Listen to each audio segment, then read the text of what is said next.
Papež Frančišek je tudi na tretjo postno nedeljo molil opoldansko molitev Angelovo čaščenje z verniki, ki so se zbrali na trgu svetega Petra. Spregovoril jim je o spreobrnjenju, zastavil vprašanje, kakšno podobo o Bogu imamo, ob koncu pa še opozoril na dramo mnogih beguncev, ter pri tem omenil države, ki jih sprejemajo.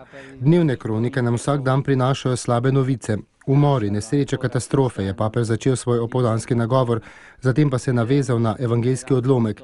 Jezus nam pokaže dva tragična dogodka, ki sta v tistem času dvignila veliko prahu.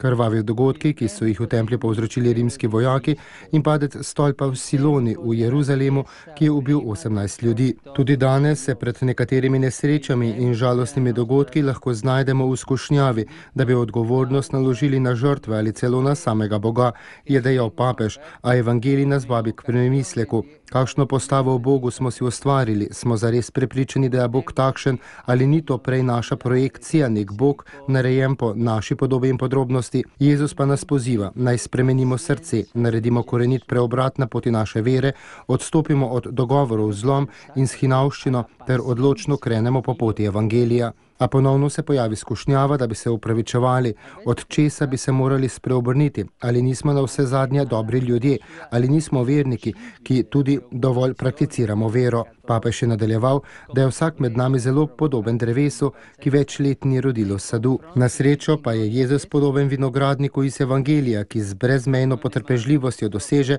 da nerodovitna smokva ostane še nekaj časa. Gospodarju pravi, pustijo še to leto, morda bo obrodila sad. Eno leto milosti, je dodal sveti oče, čas Kristusovega poslanstva, čas cerkve pred njegovim veličastnim prihodom, čas našega življenja, usmerjenega z določenim številom postnih časov, ki so nam ponujeni kot priložnost za kesanje in rešitev.